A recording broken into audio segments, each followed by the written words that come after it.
최상목 대통령 권한대행이 마은혁 헌법재판관 후보자를 임명하지 않은 것이 타당한지에 대한 헌법재판소의 판단이 오늘 나옵니다. 윤석열 대통령 탄핵심판 사건에도 영향을 줄 수 있어서 어떤 결론이 나올지 주목됩니다. 현장에 취재기자 연결해서 자세히 알아보겠습니다. 이경국 기자. 네, 헌법재판소에 나와 있습니다. 네, 자 먼저 윤 대통령 탄핵심판 관련 내용부터 살펴보겠습니다. 오늘도 재판관들의 평의가 이어질 예정이죠? 네, 맞습니다. 그제 변론을 마친 재판부는 다음 달 중순으로 예상되는 선고 전까지 휴일을 제외하고 매일 평의를 진행한다는 방침을 세웠습니다. 그만큼 오늘도 철저한 보안 속에서 재판관들의 평의가 이어질 것으로 보입니다. 회의실에 설치된 도감청 방지 장치에 대한 점검이 매일 이루어지고요. 재판관들에 대한 밀착 경호도 유지가 됩니다. 이런 가운데 변론은 끝났지만 국회와 윤 대통령 양측이 재판부에 추가 자료를 제출하면서 공방을 이어갈 거라는 전망이 나오고 있습니다. 실제 박근혜 전 대통령 탄핵 심판 당시에도 양측이 변론 종결 이후 막바지까지 재판부를 설득하기 위해서 치열한 자료 제출 공방을 벌인 바가 있습니다. 네, 오늘 헌재에서는 마은혁 헌법재판관 후보자 미임명과 관련한 권한쟁의 심판 사건의 결론도 나올 예정이죠. 네, 맞습니다. 헌재는 오늘 오전 10시에 우원식 국회의장이 국회를 대표해서 최상목 대통령 권한대행을 상대로 낸 권한쟁의 심판의 결과를 선고합니다.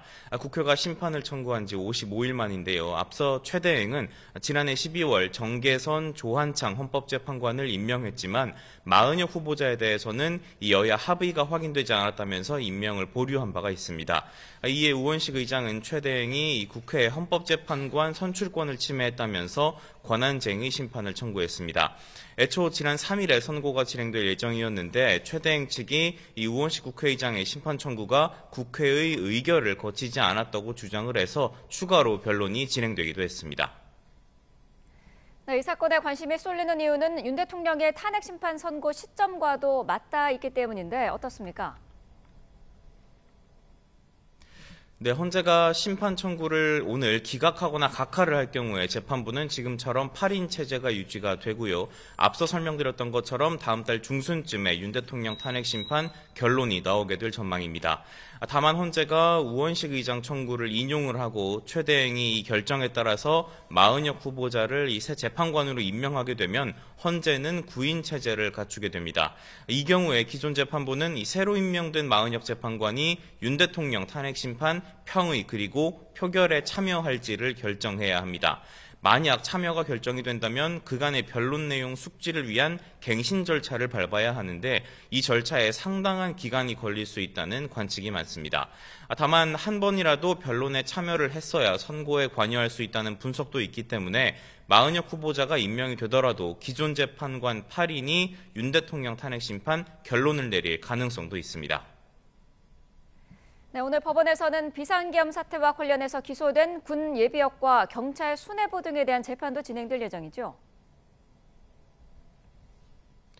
맞습니다. 서울중앙지방법원은 오늘 이른바 햄버거 회동을 하면서 비상계엄을 사전 모의했다는 혐의를 받는 노상원 전 정보사령관과 김용군 전 제3야전군사령부 헌병대장에 대한 2차 공판 준비기일을 엽니다.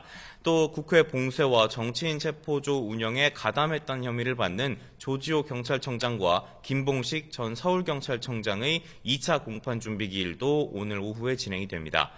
가장 먼저 내란 혐의로 구속기소가 된 인물이자 김용현 전 국방부 장관의 3차 준비기일도 오늘 진행이 될 예정입니다. 이들 대부분은 지난 기일에서 내란죄 자체가 성립하지 않는다거나 계엄 당시 국회 등에 투입된 인력은 질서 유지 차원이었다는 등의 이유로 혐의를 부인한 바 있습니다. 지금까지 헌법재판소에서 전해드렸습니다.